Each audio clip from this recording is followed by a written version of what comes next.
toujours dans les listes électorales, un problème qui est sur la liste référendaire. On avait un premier problème, mais ça, ce n'était pas du fait de nous ici, c'était du fait de l'État. On s'est retrouvé en 2015 à s'apercevoir qu'il y avait 0 Calédonien inscrit sur la liste pour le référendum. 2015, c'est à 3 ans de la sortie. Donc, qu'est-ce qu'on a tous fait ensemble? Et c'est ça la victoire pour moi, c'est qu'on a ici, à l'unanimité, et à l'Assemblée nationale, modifié la loi organique pour que 153 000 personnes, et vous en faites certainement beaucoup partie, soient inscrits automatiquement sur cette liste. Mais il reste le fameux sujet des 25 000. Donc là-dessus, une petite précision, parce qu'on a sorti un communiqué aujourd'hui.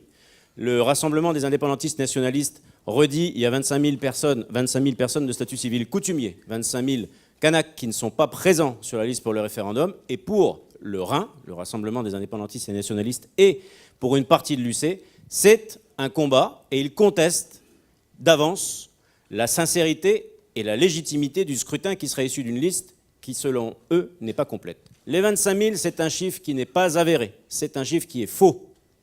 D'abord, il y en avait 23 700 qui avaient été identifiés, mais surtout identifiés en faisant une soustraction entre ceux qui sont sur le fichier du statut civil coutumier, on enlève les personnes décédées, on enlève les mineurs, on enlève ceux qui sont inscrits, ça fait 23 000 et quelques. Mais ça ne suffit pas. Et l'État, avec tous les partis politiques, a travaillé pour finalement identifier 4 600 personnes dont ils sont sûrs à 100% qu'ils sont bien de statut civil coutumier et pas inscrits sur la liste pour le référendum. À ces 4 600 personnes, l'État a écrit. Et l'État a regardé les personnes de statut civil de droit commun, en regardant que Nouméa. Et à Nouméa, ils en ont trouvé 19 000, retraités, à la fin, il en reste 4 100. Pareil, les 4 100, on est sûr qu'ils sont de statut de droit commun, ils ne sont pas inscrits. L'État leur a écrit pour qu'ils fassent cette démarche. Très bien, ces 8 700 courriers sont partis. Et d'ailleurs, ça a eu un effet, puisqu'on a déjà appris que la liste électorale de 2017, la liste électorale générale, elle a compté 8 000 noms de plus, alors que chaque année, il n'y en avait que 4 000. Donc, il y a eu des résultats. Mais, et c'est important de le rappeler, on continue d'avoir un problème. Et donc, on fait une proposition pour ne pas rester statique et pas se trouver enfermé. La proposition consiste à dire il faut envisager et travailler sur une inscription automatique des nés, des natifs, en Nouvelle-Calédonie. Et ne pas inscrire, comme c'était demandé par l'UC, et comme c'est demandé par l'UC, les Kanaks de statut civil coutumier exclusivement. D'abord, c'est impossible juridiquement, parce qu'on ne peut pas inscrire une ethnie et puis pas une autre.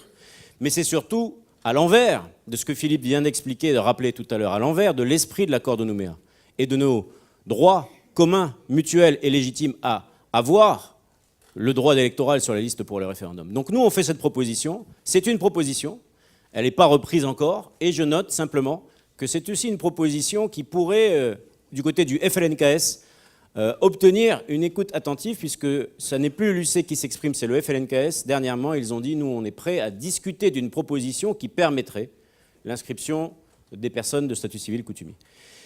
C'est très important, ces questions-là, encore une fois, et je m'arrêterai là, parce que si notre litige électoral, cette fois-ci sur le référendum, n'est pas traité comme l'a été celui sur les provinciales, on va se retrouver le jour du référendum avec une instrumentalisation, et ce sera très facile, d'un résultat qui pourtant sera incontestable, puisque dans la masse, je l'ai dit tout à l'heure, ce n'est pas 4 000 ou 5 000 personnes qui vont changer le résultat, mais si cette instrumentalisation est faite par certains, on se retrouvera devant une échéance la plus importante de notre histoire récente qu'on n'aura pas réussi à franchir. Donc on est inscrit dans ce combat-là, vous le savez, ici bien sûr, et à l'Assemblée nationale, parce qu'il faut faire entendre sur un sujet qui est compliqué le son et l'intérêt des Calédoniens. Voilà pour synthétiser le bilan de ces 5 années. Merci.